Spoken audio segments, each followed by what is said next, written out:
What's up, everybody? We have got the rear end back finally. So I just left Randy's shop, picked the rear end up, picked the old rear end up, new rear end up. Mike was over there welding on some stuff on Randy's car, getting some things done for him, and he finished up my rear end there for me to just pick it up. So as you see, we have a trailer behind us. We are heading out of town. We are going to run up here to Brian's shop with John, and we are going to set this rear end up tonight with Brian's help. Brian has done hundreds of them and can practically do it in his sleep. So me, I've done one.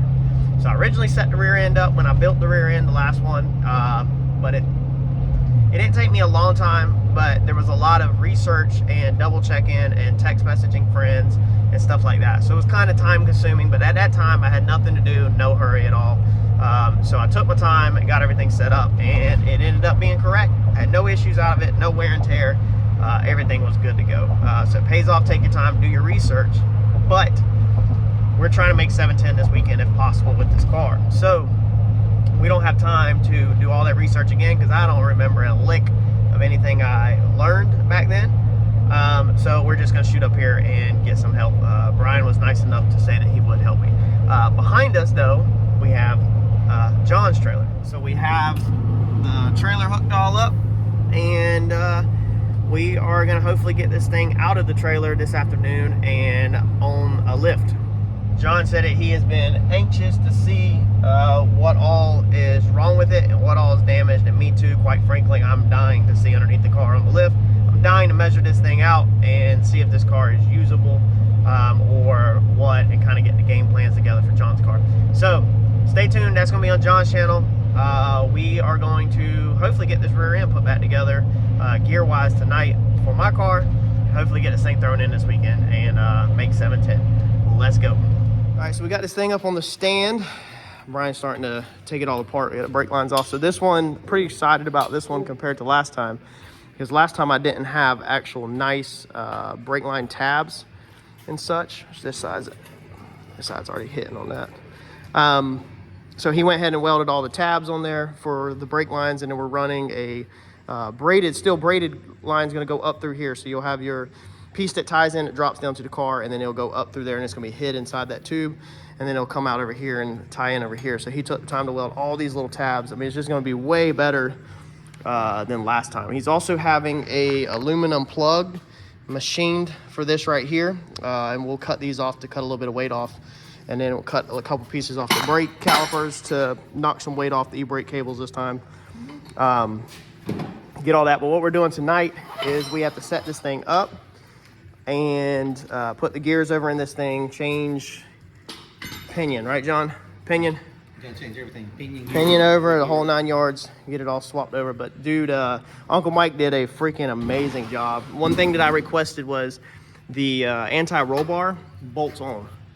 So it bolts on right here, so when we later want to spend some money and upgrade to a nicer anti-roll bar, he can literally build it on his bench to the same measurements where it just bolts right on, and you'll never have to weld on the rear end again. Since this rear end is going to be painted base coat, clear coat, we don't want to weld on it again. He was going to originally weld this bar up, if anybody asked. He was going to weld this to this, but he said that, you know, from welding all this, that he could tell it just doesn't weld good, and it's just going to look like crap and then possibly just blow through and make all kinds of problems. So he decided not to, but he even took the time before. My old rear end down there, the 4 links are not welded on the inside. He took the time where he has welds as much as he can get on the inside of the 4-link brackets. Right here you can see as much as he gets. So, I mean, this thing is just welded up every freaking where, all over. Courtney, the real question is, why did you decide to go back with C-clip eliminators? Well, everybody on the channel just kind of were talking about it, and I just went right back with it. So these are cool C-clip eliminators. So what he did is, if you didn't catch the first video, Uncle Mike actually took these. When you buy these Ford 9-inch, I guess they're called C-clip eliminators, they won't go inside the tube. So from the factory, they won't fit in a tube. So he took this and had this machined down. This is set inside that tube about that far, so for extra support. Yeah. And we're just making fun. These are actually 9-inch ends. I guess technically they are C-clip eliminators, but not 8.8 normal C-clip eliminators. Yeah, it's been a big. Because your axles don't have C-clips. So No, technically this is a 9-inch. You're building a 9-inch Yeah. with an 8.8 gear. Brian, does that sound right? It's an 8.8. It's a 9-inch. 9-inch ends. 9-inch ends. 9-inch tubing size. 9-inch 4-link. 9-inch 4-inch brackets. 9-inch brakes. with an 8.8 gear section. So that. It's still got that. It's still an 8.8. So that's what I try to point out. This is the weak section. So that's what I try to point out on my channel, or on the other video, is that you can't eliminate a C-clip because there's no C-clips to eliminate.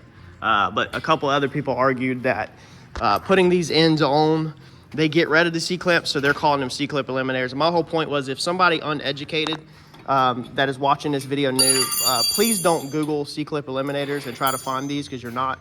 These are going to be just called straightforward. Really Yeah, it's going to be it's going to just be called Ford 9-inch ends, and these are the big bearing ends. So you have a couple different ones. These are the big bearing Ford 9-inch. They're not C-clip eliminators. If you Google C-clip eliminators, you're going to get a whole different product. You're not going to be able to find this. So. And the C-clip eliminators are designed so you don't have to cut the axle ends off. Yes. It's so you can take a factory Mustang housing and just basically the bearings pressed on with a piece of aluminum, Yep. and it just bolts here. Yeah, and it's pretty bulky. Like if you Google C-clip eliminators for 8.8, you'll be able to tell from what we're putting together that it's completely different. And they're definitely not as good, because this right here, the bearing actually in here holds. When you have the C-clip eliminator, the bearing is in that piece of aluminum. Yeah, right here. And you've got these 4 bolts. Or that was hold on it. the side. Yeah, I And showed so, that. and so it just basically, this is much better design. That's why you went with this design. Yeah, and he, Uncle Mike went ahead down here, and he has welded our tab for our wishbone is down here. This thing is amazing. And one thing that I did request is that please make it so I can jack the car up from this bar, and that's exactly what he did. Because I was sick of the last one. The anti-roll bar hung down lower than this bar on that setup right there, and you always chance in bending the anti-roll bar by jacking it up. But it's pretty cool how he's got this thing braced right here. I don't think this thing is gonna freak. I think this thing is the Uncle Mike bulletproof. It is not going to flex. No, and it's ridiculously heavy. Like, y'all don't even understand how heavy this thing is. So here's the old one that broke. We showed it, but if you just found the channel, you can see the MIG, everything was MIG. It's definitely not the same quality by any means. So huge upgrades. We're gonna get all this out and get this moved over. All right, and these also are the bars that Uncle Mike made. So these are the 10 soldier 4-link bar kit. These are, let's see here, chromoly. So all this is chromoly. This is the end. You can straight go on 10 Soldiers website and order this bar kit. So we went with chromoly bars on this one. So that's a big upgrade compared to the last one. Big Daddy ends. Just way nicer than our last setup. So this thing is freaking. This is probably 3 or 4 times the money of the last setup. Probably 4 times the money in this one than that last one to do this.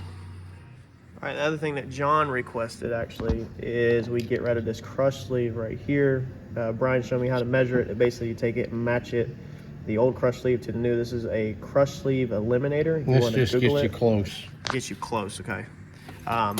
But you can Google it, crush sleeve eliminator, and then when you set your 8.8 up, you no longer have to use a crush sleeve. You just use this little solid piece. It's pretty cool. I didn't even know it existed until John was literally like, Google it and order it. That's what we need. So that's what I got. Don't make him put them in everything. All right, so he put that piece in. He said normally it takes him multiple times to get it right, because you got to make sure it's the same. But he literally nailed it the first time by measuring that. So that's pretty sweet. On this end, we have, of course, our speed sensor that reads off the sensor. It's in the car, and then this is going to be a strange end. Let's see here. There's the part number if you're interested in it. It's for the 8.8 to switch over, and you get rid of the factory Ford junk, this piece right here, so that comes off. It's trash, and you switch over to this strange piece. And that's not, you can get cheaper pinion ones, but I went ahead and when I bought it, I bought a pretty nice unit. Come on, magnet. So we think we also, Brian said he thinks got this one right out the gate, basically just swapping over from the other one. This rear end is going easier than normal. So that might be a good sign for the future. That maybe this thing's the golden boy.